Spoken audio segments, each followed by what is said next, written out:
Oke, sekarang ini saya serahkan kepada Gege.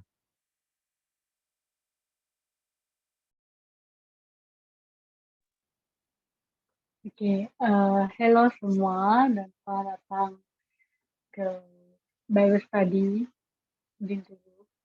Pada kali ini, cakap hai dulu, halo. Hai. Oke, oke, perumpamaan yang akan kita belajar untuk malam ini berada di Matius 22 ayat ayat 1 sampai 14. Oke, itu kita punya parable lah untuk kali ini. So, mari kita sama-sama buka, and then kita baca, okay? So, ya, saya tengok dulu.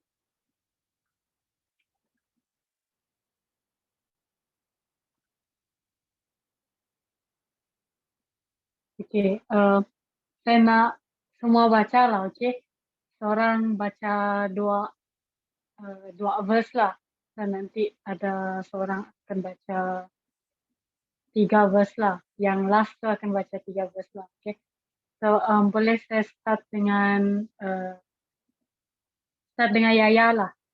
Baca ayat 1 dan 2. Oke.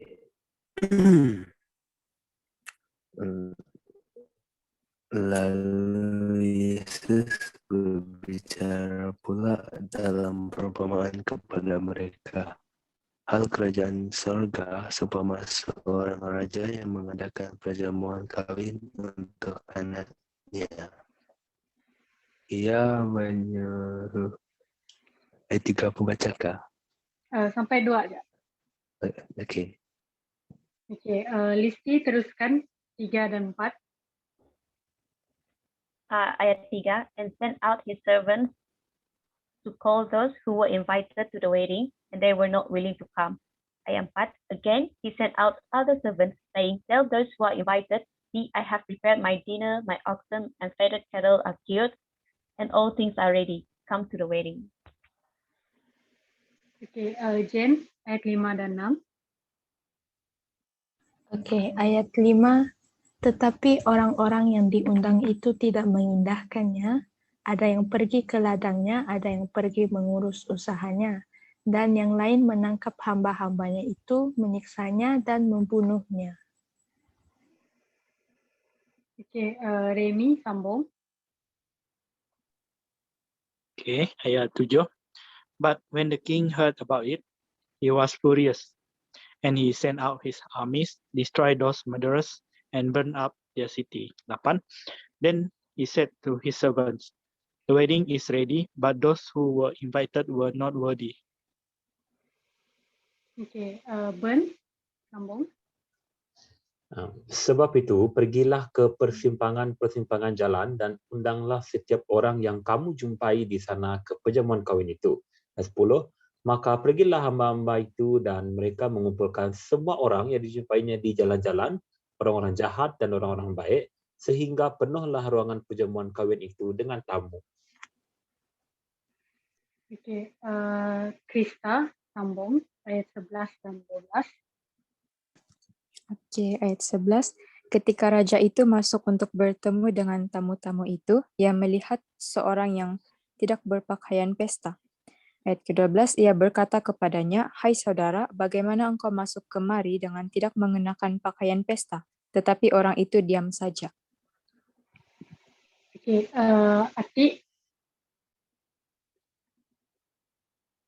Atik baca ayat 13 dan 14. Mana ayat dia? Matius 22 ayat 13 dan 14.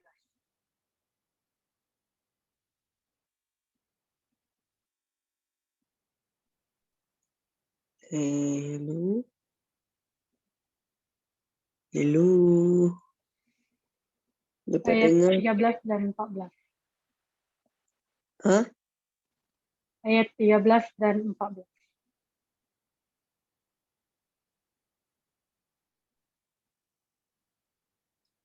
Okay.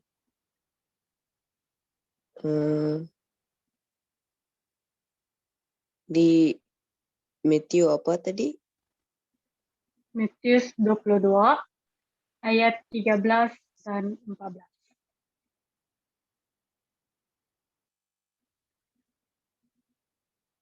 Matthew 22. Ya, Matthew 22 kah? ya. Ya, ya, 22 ayat 13 dan 14.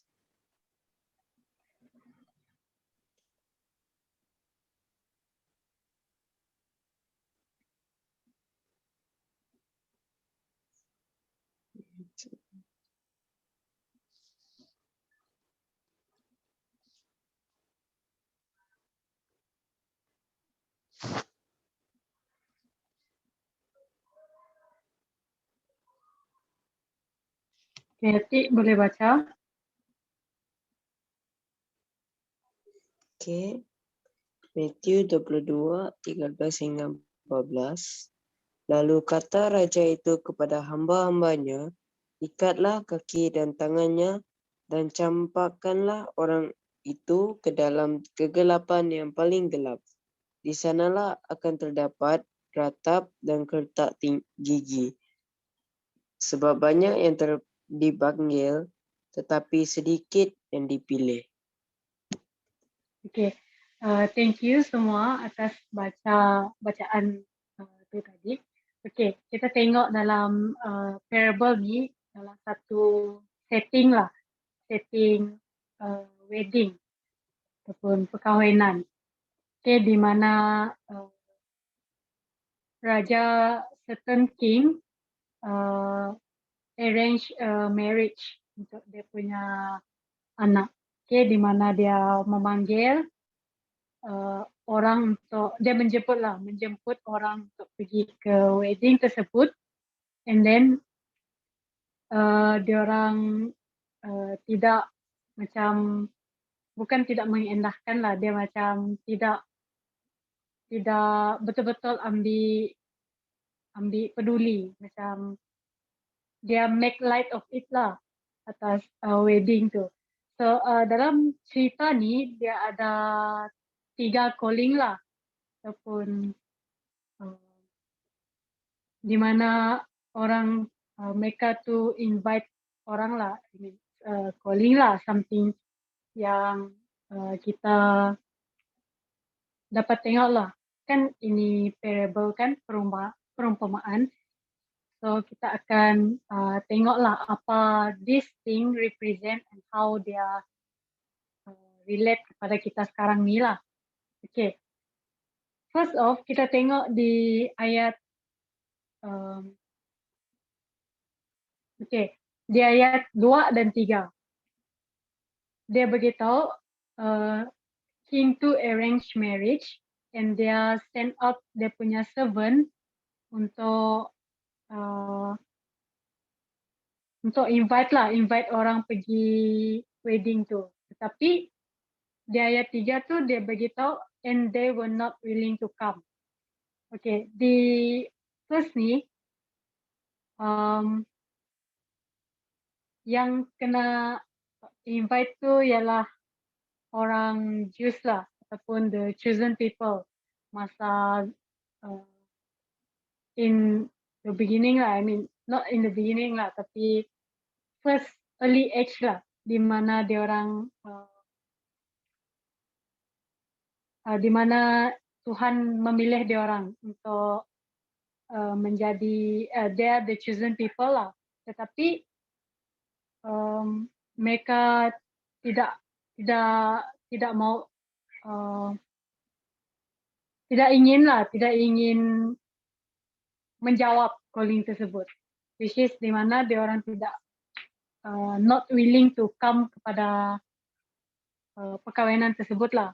Okay, so seterusnya di ayat 4 dia beritahu again he sent out other servants saying, tell those who are invited, see, I have prepared my dinner, my oxen and fatted cattle are killed, and all things are ready. come to the wedding. Okay, sini dia sekali lagi memanggil orang dia untuk attend the feast, the perkahwinan. So dalam dua calling ni kita lihat perkahwinan first calling tu perkahwinan tu di provided with guest lah. Tetapi the second time tu dia preparation untuk orang yang attend wedding tu, orang yang datang menghadiri perkahwinan tu. So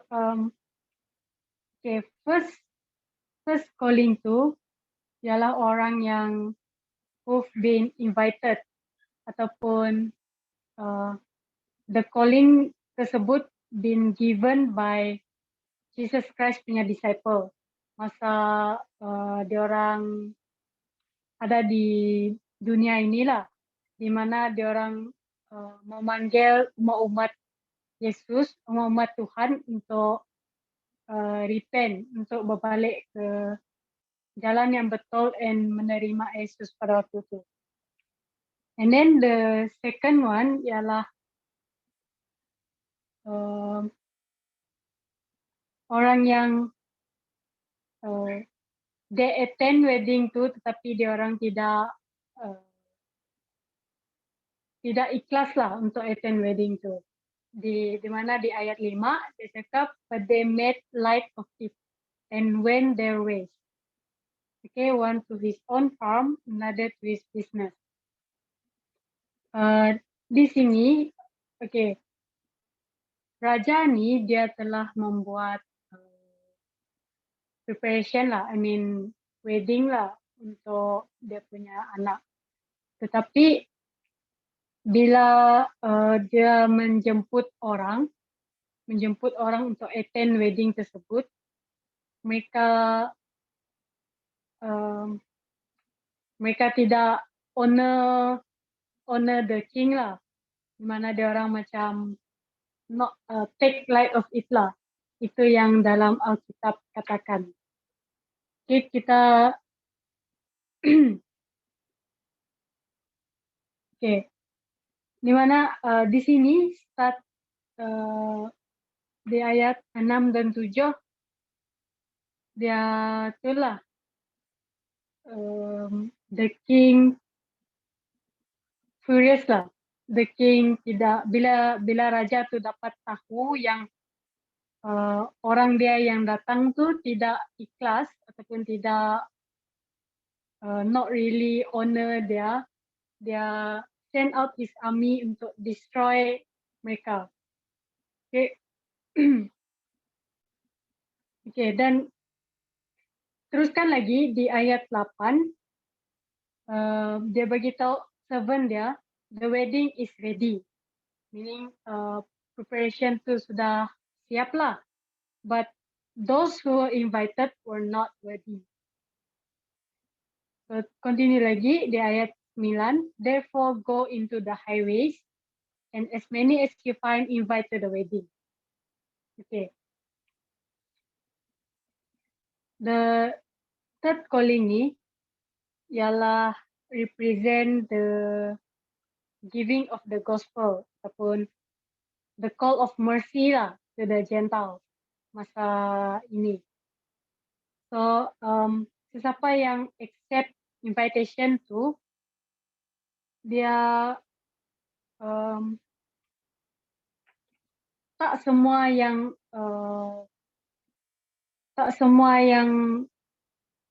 ingin, yang mereka pergi, okay, mereka pergi tapi they only pergi untuk benefit, untuk mengambil benefit itu kepada diri mereka sendiri.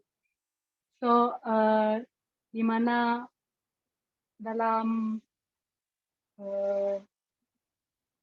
dalam storyline ni diorang come to share the provision of the feast, tetapi diorang tidak honor king tu.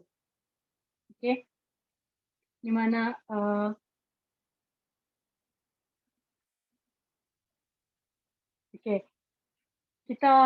kita tengoklah bagaimana bagaimana king tu bagaimana king tu membezakan orang yang betul-betul datang untuk meraihkan perkawinan tu dengan orang yang selamba aja untuk datang perkawinan tu is di ayat 11. Kita tengok ayat 11. But when the king came in to see the guests, he saw a man there who did not have on a wedding garment. Okay.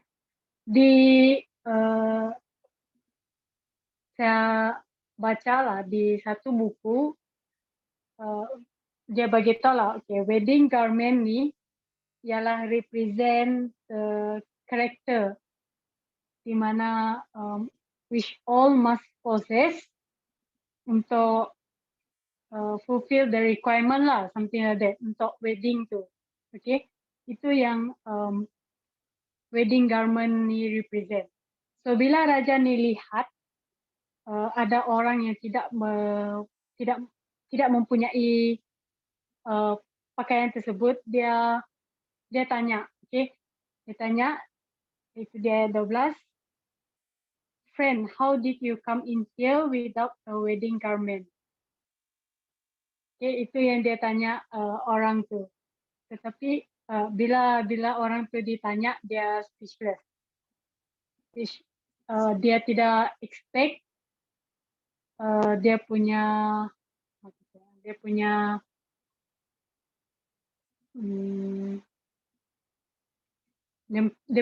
identiti terbongkar, ataupun dia punya macam kena expose lah, something like that. Okay, so dia kena expose. So wedding garment ni dia represent Jesus Christ punya karakter, di mana Jesus Christ punya karakter is pure and baguslah, yang we should have in ourselves. Okay, so di ayat 13 dia the king macam menghukum orang yang pergi ke wedding dia yang tidak memakai apa yang dia inginkan lah. So ini apa yang king buat ni is the same as Judgment Day, di mana kita lihat berapa banyak calling yang dia telah buat, dia telah beri kepada kita ni is how Judgment Day ni actually happen lah. So kita lihat di orang-orang yang tidak menggunakan pakaian tu, kita lihat at the end of the day, at the end of the judgment or all that, bagaimana macam mana how true ataupun apa yang kamu buat in life tu, kalau kamu punya apa yang kamu buat dengan life kamu tu tidak memenuhi apa yang Tuhan inginkan untuk masuk ke kerajaan syurga tu, still juga kamu tak boleh kalau tidak memenuhi requirement yang dia inginkan. Just like di ayat di calling yang ketiga tu lah, di mana dia panggil semua orang, tetapi bila raja tu came in to see dia punya guest, bila dia lihat ada orang yang tidak memenuhi requirement tu, dia akan dibuang. Okay, itu yang dari parable ataupun cerita ini tadilah. Okay, man tu yang datang tanpa wedding garment tu, dia represent condition of people in our world today lah, di mana dia orang tidak memenuhi requirement yang diinginkan oleh Tuhan. Okay, dia orang dia orang baik, macam do this, do that untuk memperoleh untuk memastikan dapat tempat di kerajaan syurga tu, tidak dapat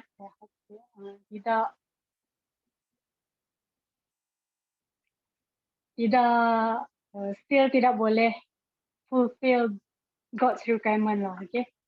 So dalam cerita ni, kalau kita accept the truth tetapi tidak keep it in our heart ataupun keep it in our mind, dia tidak akan berbuah lah, ataupun no use lah. Kamu tahu tetapi kamu tidak buat apa-apa pasal gospel ataupun truth yang kamu tahu. So ini yang sama dengan men yang came to the wedding without the garment, the wedding garment yang diinginkan tu. Okay, saya bawa kita tengok di men tu tadi lah, di orang yang tidak mempunyai wedding garment itu tadi. Okay, kita lihat bagaimana kita nak share ataupun similarize orang tu dengan dunia sekarang is dia orang bukan saya bongkak lah, tapi dia orang refuse untuk honor Christ, di mana dia orang accept tetapi dia orang depend on dia orang punya merit tu untuk mendapat tempat di syurga.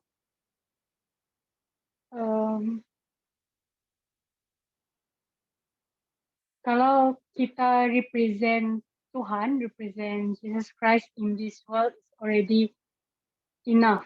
It's already enough untuk kita. Tetapi kalau we do things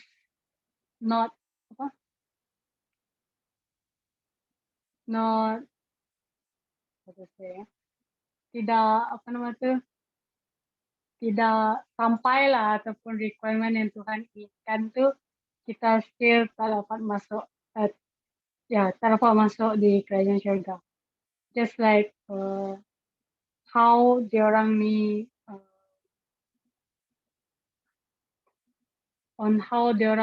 refuse untuk menerima blessing ataupun menerima apa yang Tuhan inginkan dalam hidup mereka.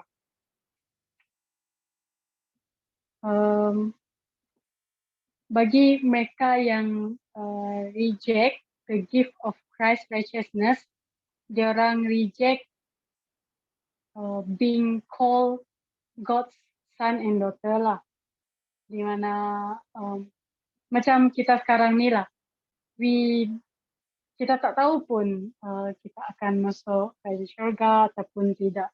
Tetapi as we go on dengan kita punya life, bila kita meletakkan Tuhan dalam diri kita ataupun dalam hidup kita, kita akan di uplift by His name.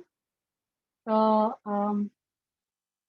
this story kita dapat lihat berapa banyak calling yang Tuhan bagi kepada kita semua actually, di mana dia sincerely invite kita ke perkahwinan tu untuk kita sama-sama dengan dia. Okay, so di ayat 14 jugalah some verse yang really deep lah meaning dia, walaupun pendek je. Dia beritahu, I read in English. For many are called, but few are chosen. Okay, so ini kira summarize lah apa yang saya learn, apa yang saya teach hari ini. So, kalau ada apa-apa yang ingin tambah ataupun ada kesilapan yang saya katakan kah, or anything boleh bagi tahu lah.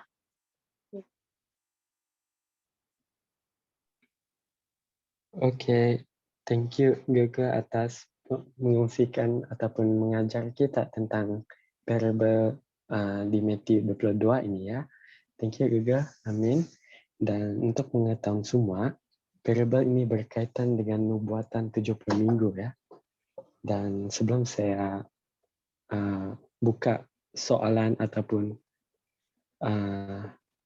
sebelum saya buka soalan dan tambahan semua, mungkin Pastor Chua boleh tambah apa-apa kah kalau ada? Kami belajar di Matius 22 Pastor 1-14. Kalau ada apa-apa Pastor boleh tambahkan? Saya baru masuk tadi. Matius 22 kah? Ya, ayat 1 hingga 14.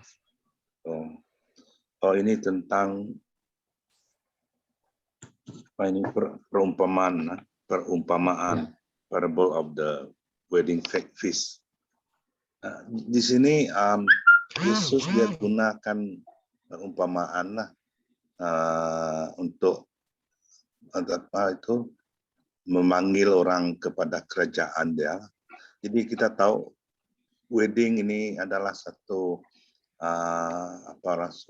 festival, satu upacara yang semua orang gemar kan kalau dipanggil. Lebih lagi saudara Mara memang jarang datang lah. Jadi Yesus dia sengaja menggunakan perumpamaan inilah, supaya orang tertarik. Itu maksud dia lah, dia gunakan perumpamaan ini. Sebab kalau ada majelis makan ataupun perkawinan di mana-mana lah, di mana-mana budaya memang penuh lah. Kamu tengok di mana saja, lebih lagi saudara Mara lah yang dijemput, dipanggil, Jadi walaupun kita tengok dalam perumpamaan ini, dia gunakan majelis perkawinan, tapi 3 kali dia panggilkan, tapi orang tidak macam menolak lah, banyak alasan itu sibuk lah.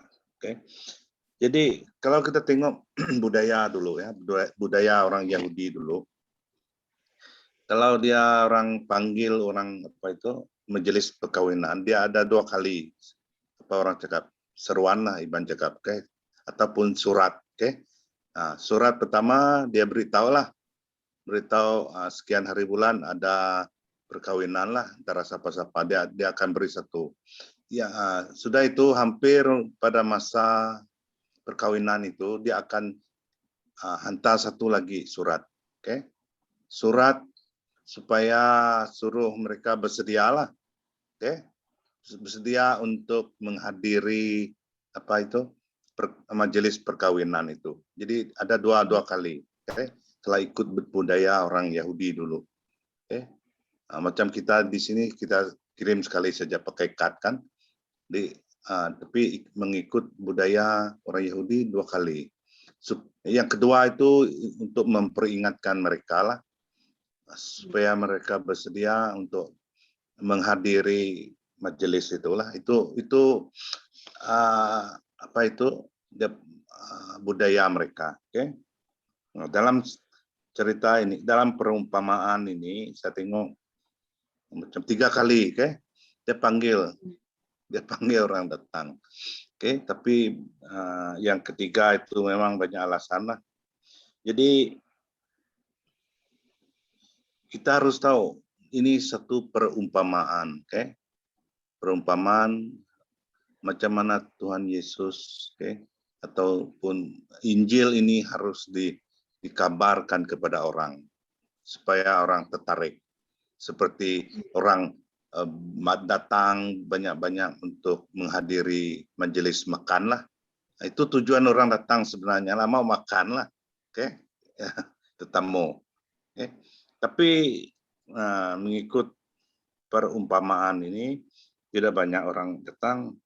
Ada satu dia sebut di sini tidak memakai pakaian majelis perkawinan. Mungkin Yesus ini dia macam fokus kepada orang yang ada kaitan dengan perkawinan itulah. Mungkin dia punya saudara mara, saudara mara. Tapi dia tidak pakai pakaian majelis perkawinan itu. Kalau kita tengok budaya orang Yahudi, kalau orang yang host itu ataupun saudara mara dia orang ada pakai pakaian khas, untuk majelis perkawinan itu. Itu dia orang punya budaya lah, yang kita harus tahu. Jadi mungkin Yesus ini sengaja, dia juga cakap satu daripada orang yang dijemput itu tidak memakai pakaian majelis perkawinan. The wedding cloth dicakap dalam ayat 11 ya. When the king came to see the guests, he noticed a man there who was not wearing wedding clothes.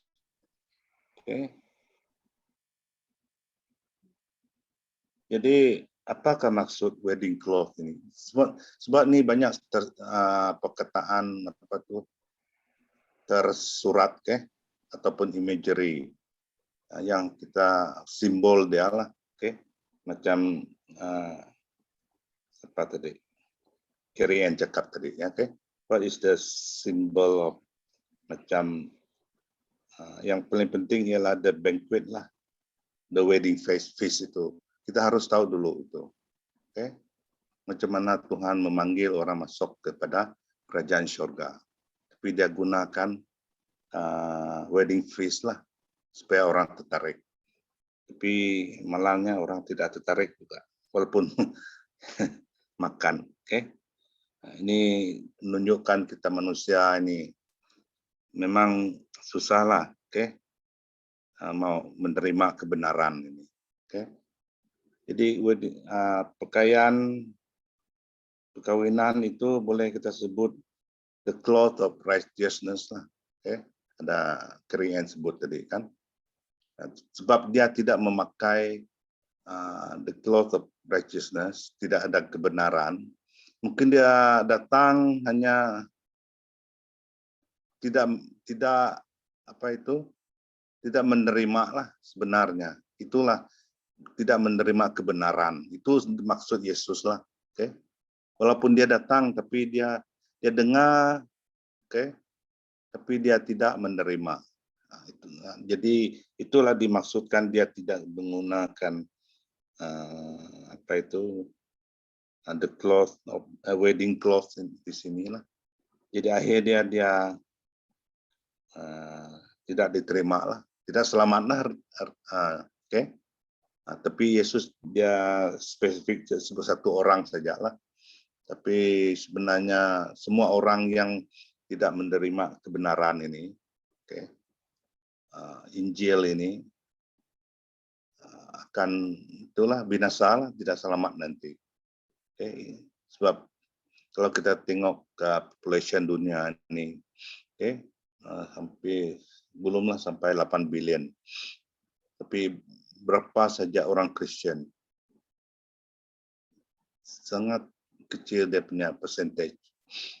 Jadi mungkin tidak banyaklah orang selamat kalau banding daripada population dunia ini 8 billion.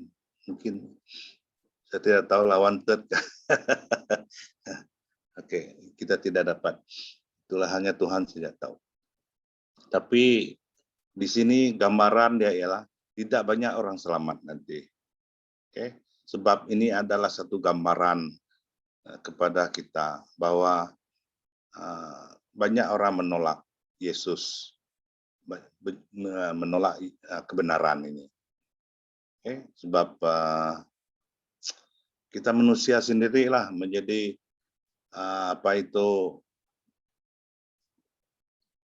musuh utama. Kadang-kadang kita salahkan setan, tapi sebenarnya kita sendiri jadi musuh yang the greatest enemy, orang cakap. Tapi kadang-kadang kita salahkan setan. Nanti mungkin next sermon saya akan menyentuh inilah, tentang apa yang sebenarnya menghalang untuk masuk ke dalam kerajaan syurga. Sebenarnya kita sendiri, sebab we are created through, orang cakap, by the freedom of choice. Kita sendiri pilih. Setan dia tidak dapat, dia hanya dapat mengusik kamu, dia hanya tem kamu saja. Keputusannya kita sendiri. Kita mau terima, tidak mau terima, itu terpulang kepada kita. Kita yang sendiri yang buat keputusan. Itu saja yang saya dapat kongsikan, sebab saya tidak bersedia nih perjalanan. Saya baru masuk sebab tadi. Apa ya tadi panggil saya tadi? Nathaniel. Nathaniel panggil pastor. Ya. Bukan tadi yang ada invite saya tadi. Last 3 minute dia call saya. Cepat tadi ya. Saya tengok dulu. Cepat tadi ada dia ikut kah? Saya tidak tahu, Pastor. Bukan, saya tengok dulu. Cepat. Adakah dia di sini? Saya tengok nama. Jenisya kah? Jenisya ada sini? Ada. Ada. You panggil saya tadi kan? You invite saya kan? Iya. Ya, mengaku saja lah.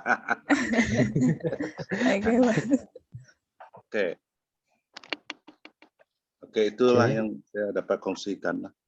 Ya. Kalau ada soalan boleh tanya lah. Oke, thank you Pastor. Ya. Thank you. Oke. Jadi kalau ada soalan boleh teruskan tanya ya. Jangan biar diri kita hanya kebimbangan. Setan suka kebimbangan ya. Jadi kalau ada tambahan juga boleh tambah, ataupun yang belum di-mention apa yang patut kita belajarkah, tambahkan ya. Dan mungkin Rembrandt ada? Tak ada. Sebab ini pun jelas tadi yang sudah kiri entra, yang sudah pastor terang. Ya jelas. Oke, thank you. Remy? Pokoknya saya ada tambahan. Ya. Pasal yang tidak menerima kebenaran kan? Bagi saya, based on apa pemahaman saya mengenai parable ini, yang saya rasa kategori orang yang tidak menerima kebenaran itu adalah dari ayat 2 sampai ayat ke-8, di mana dia memanggil seperti yang Pak Kiren kata, ini dihaskan kepada orang Jus, mereka tidak menerima kebenaran. Lepas itu ayat 9 sampai 13 dia memanggil orang kan. Bagi saya ayat 9 sampai 13 ini dia memang memanggil orang kepada kebenaran dia, dan juga orang menerima, sebab apa yang pastor kata menerima kebenaran ini seumpama macam dia menjemput orang ke wedding, ke majlis perkahwinan itu, di mana orang menerima kebenaran itu. Tetapi apa yang membezakan, pendapat saya, apa yang membezakan sama ada orang itu menggunakan wedding garment ke tidak adalah perbuatan mereka. Mereka menerima kebenaran, tetapi perbuatan apa yang mereka lakukan itu tidak menunjukkan yang mereka macam yang kita selalu wawarkan, macam kita selalu ajar, follow the commandments of God. Mereka menerima tawaran keselamatan Tuhan, menerima keselamatan dari kerajaan syurga. tetapi mereka tidak menurut commandments. So itu yang bagi saya lah, wedding garment ni boleh diumpamakan sebagai commandment. Sama seperti macam bila orang menjemput pergi majlis perkahwinan, semua orang harus prepare. Okay, saya nak guna, saya nak make up, saya nak ready semua, siap-siap. Tapi bagi orang yang dia tanya, how did you come in here without a wedding garment ni? Seorang seumpama macam orang itu menerima jemputan, lepas tu orang tu datang macam tu saja. Tidak ada prepare apa-apa.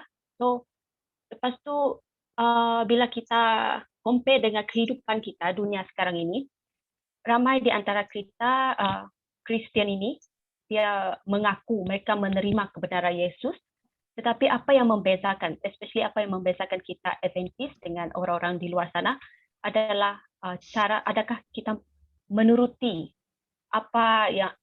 menuruti jemputan Tuhan ini, apa condition dia, kita lepas kita menerima kebenaran ini, apa yang kita buat berbanding dengan gereja lain. Sebab saya tidak tahu macam mana experience kamu dengan orang lain lah, sebab mereka gereja lain yang especially yang evangelistic punya church ni, evangelistic kan, maksud dia tu mereka once you are saved, once you are in the church, you already saved forever. Kamu tidak perlu buat apa-apa. Mereka tidak percaya kepada salvation by work, mereka percaya pada salvation by faith, salvation by grace. Mereka ada sekali lah orang cakap dengan saya, kawan saya sendiri kata, tak apa saya buat dosa hari ini, esok saya pergi church, sudah tentu Tuhan memaafkan saya.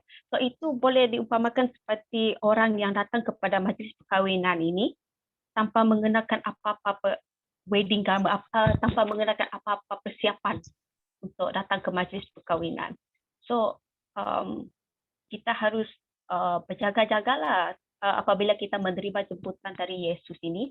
Kita harus persiapkan diri kita dengan menuruti hukum dia, menuruti firman dia, barulah kita nampak yang kita memakai dia punya pakaian ini, memakai kebenaran Yesus ini. Sama seperti apa yang parable ini katakanlah. So itu saya punya pendapat. Okey. Okey Listi. Amin. Ya. Jadi di dalam Alkitab kan bila dia cakap menyucikan pakaian kah ataupun pakailah pakaian yang patut kamu harus pakai. Jadi pakaian itu melambangkan karakter ya. Dan menyucikan pakaian melambangkan cuci karakter kita dan hukum 10 di dalam kita lah. Jadi clothes ni ialah karakter. Okay. Dan thank you Listi. Yang lain ada tambahan? Rachel, Remy? Yang lain Krista kah? Ataupun soalan?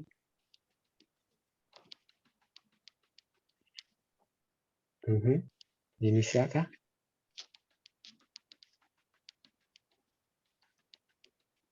Okey. Mungkin saya panggil seorang lagi lah. Remy lah. Okey. Selamat petang kepada kita semua. Rachel ada apa bernama tambah tengah dia share dalam grup. Ya, saya share kat grup, boleh baca lah nanti. Dia bukan tambahan lah, just petikan-petikan yang saya mau share. Okay. Gitu. Thank you Rachel. Okay. So thank you kepada Kerian dan Pastor dan Isti juga untuk penambahan. Perumpamaan hari malam ini actually sambungan perumpamaan yang minggu lepas. Kerana pada perumpamaan yang minggu lepas, orang Farisi belum memahami sepenuhnya. Tetapi apabila Yesus mengasikan tentang the vineyard, ladang anggur, mereka bukan menerima dengan baik, tetapi mereka cuba bunuh Yesus. Itu yang dikatakan di Matius 21 yang last part. Sebelumnya masa lepas tu dia katakan Matius 22 ayat 1 dia katakan, and Jesus answered. Yesus menjawab isi hati mereka. Ya. Ada seorang raja dia katakan. So, actually dalam cerita ini, perumpamaan ini actually dia banyak sangat informasi lah, actually. Banyak sangat informasi. Kita lihat ada jemputan, ada 2 kali jemputan, 3 kali jemputan kepada 2 pihak berbeza, ada 2 kali penghakiman. Yang pertama untuk sama Tuhan. Itu yang pertama berlaku. Ya, yang ayat 7. Lepas itu penghakiman bagi orang yang terpilih, pun orang yang di luar sana yang menerima Yesus yang bukan daripada house of God lah, ya. Dan bukan semua orang yang datang itu akan terpilih. Itu yang dikatakan di pengakhiran pelajaran. Dan apa yang menarik, pelajaran hari ini menunjukkan kita bahwa raja ini betul-betul menyayangi anaknya. Waktu dia mengadakan perkawinan untuk anaknya. Dan dia begitu ingin memiliki satu hubungan dengan rakyat jelata. Dia membawa mereka untuk menghadiri, dan biasanya pastor sudah explain lah tadi, ya. Ada 2 kali jemputan, ya. Pertama itu jemputan, yang kedua itu peringatan. Lepas itu biasanya kalau raja buat zaman ni biasanya ya sesuatu yang grand ataupun besar, event itu besar. Dan orang yang datang seterusnya itu dia ada 2 pilihan, sama ada dia betul-betul mau datang untuk wedding ataupun dia hanya datang mau makan saja. Dan yang kena halau itu tadi adalah yang datang mau makan sajalah, ya. Pakai baju pun baju selekeh. Maksudnya dia hanya mau datang makan saja. Dan ini mengajar kita tentang Kristian hari ini, seperti yang Listi telah kongsikan tadi lah. Kan Kerian juga telah kongsikan. Inilah realiti dia. Ada orang datang kepada Tuhan tetapi belum memiliki pertobatan sejati, betul-betul bertobat, belum lagi. Mereka belum sepenuhnya meninggalkan apa yang boleh menghalang mereka datang kepada Tuhan. Ini merupakan satu jemputan daripada Tuhan untuk ke kerajaan dia lah. Ini satu jemputan dia bagi semua orang. Ya. Dan pada masa itu Yesus mengajar, jemputan pertama adalah untuk umat Israel. Ya, umat Israel, dan kamu bunuh hamba-hamba hamba-hamba raja kena bunuh oleh raja-raja jelata, sebagaimana mereka yang datang menginjil nabi-nabi yang sebelum ini, dan contoh seperti Stefanus yang membetulkan mereka rejam dia, ya. Dan Yesus katakan, oke, peluang kamu habis, tamat sampai sini. Dan seterusnya perkabaran ini, jemputan ini terbuka kepada Gentile. So ini yang Boboy katakan tadi lah. So itu saya bagi Boboy explain nanti. So dia sudah mention point itu, so saya simpan tadi ya, kongsikan. So ini yang Boboy katakan tadi tentang apa yang dia akan sampaikan nantilah. Ya. So basically Teruskan Remy. Tidak, saya simpan tak kamu tadi. Teruskan. Saya simpan tak kamu. So ini yang terjadi. Yesus banyak kali Yesus pesan mereka sampai akhir Matius 25. Yesus katakan, saya buka, saya salah kata.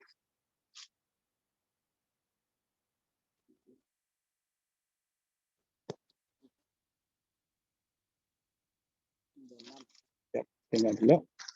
Ada foto.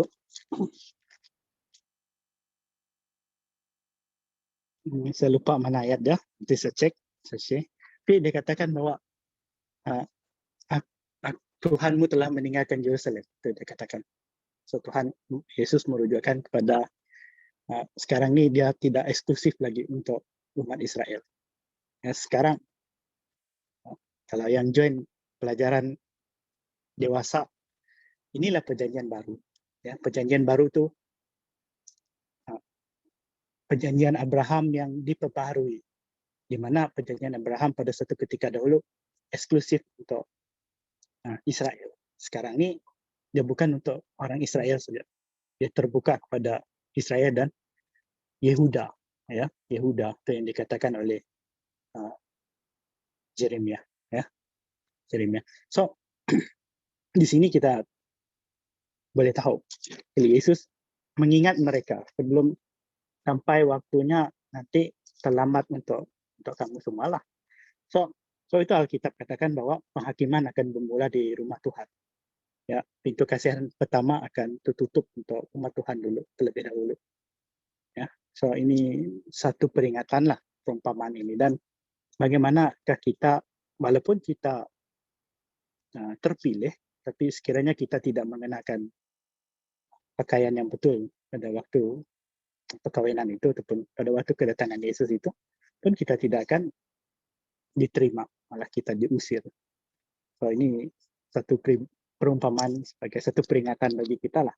Ini kesinambungan daripada parable of the two sons, the wicked vine dresser, dan sehinggalah the wedding feast. So 3 perumpamaan ini Yesus mengingatkan mereka. Ya, mengingatkan mereka.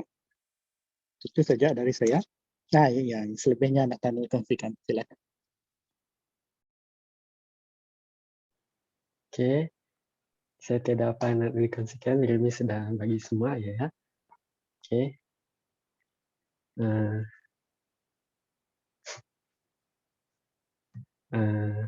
Sebelum itu yang lain mungkin Rachel. Tak ada dari saya, cukup jelas dari girl, Pastor T dengan Amy tadi. Yang dekat WhatsApp tuh just petikan-petikan yang mungkin kita boleh baca aja. Tapi semua tuh sudah kena sharing sebenarnya. Oke. Thank you Rachel. Dan saya percaya kita cari sesuatu ya. Dan kenapa banyak yang kita dapat belajar. Oke. Dan personally saya sendiri belajar yang karakter itu penting lah. Kita dibuktikan kalau kita sayang Tuhan, kita akan mentaati hukum 10 kan. Jadi kalau kita tidak sayang Tuhan, kita tidak mentaati hukumnya. Jadi terbukti kalau kita bertumbuh, berbuah dengan adanya hukum 10 dalam diri kita, membuktikan Tuhan dalam diri kita. Kalau tiada lah. Maksudnya hukum 10 itu membuktikan adakah kita betul-betul terima Tuhan ataupun tidak. Oke. Itu yang saya belajar lah, banyak lah sebenarnya. Oke, thank you semua atas pengungsian dan cikgu kita, GB Google. Oke, thank you. Dan saya percaya kita belajar sesuatu juga. Oke, dan untuk doa. Oke. Itu orang sudah belajar Matius 25 kah? Perumpamaan itu. Apa tuh? Kami? 25 sudah kah? Oke, jap ya, saya tengok dulu. Kan kamu yang lepas sudah belajar itu kah? Tentang perumpamaan itu. Belum lagi, Pastor. Oh, belum ini ternyata yang akan menyusul lah. Yang ini sudah, dia sudah. Macam sudah? Sudah kah? Seperti yang seperti yang siapa tadi, Listi kah? Dia memang perumpamaan ini dia ada tertumpu kepada 2 kelompok lah, orang yang tidak percaya dan satu yang sudah percaya lah. Tapi kalau kamu tengok Matius 25 itu ialah invitation yang kedua tadi pun dia ada kirim surat yang saya sebut tadi, suruh mereka bersedia. Jadi orang yang tidak selamat ini dalam kelompok kita, orang Adventist kah, orang yang Kristen kah, karena mereka tidak bersedia. Oke. Nah, akhir nanti dia orang akan tidak selamat lah sebab mereka tidak bersedia. Itulah sebab invitation yang kedua itu sangat penting.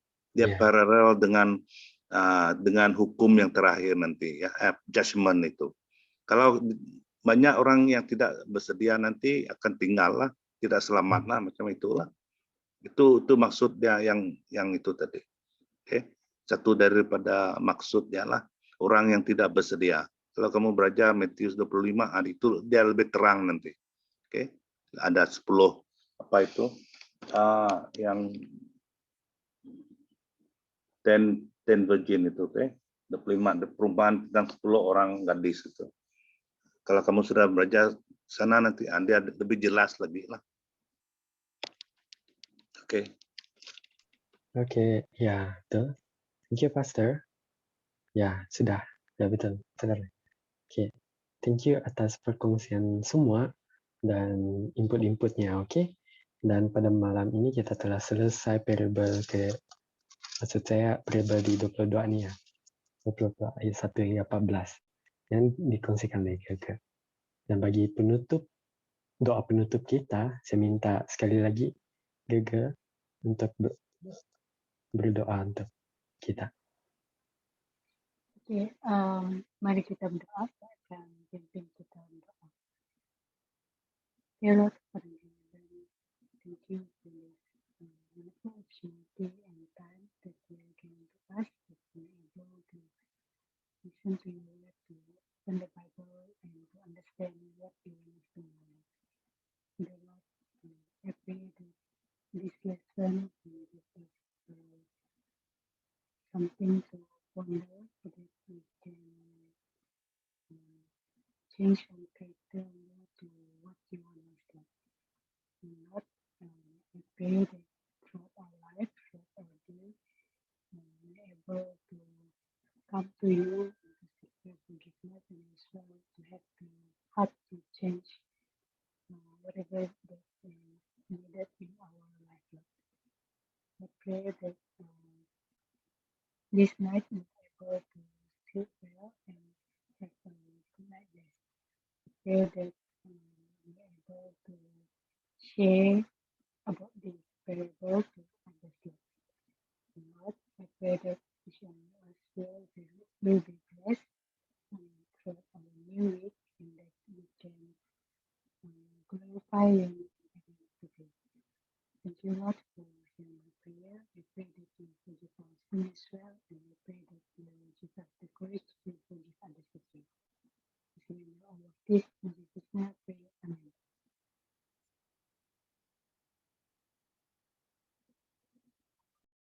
Oke, dan selesailah pelajaran kita malam ini. Dan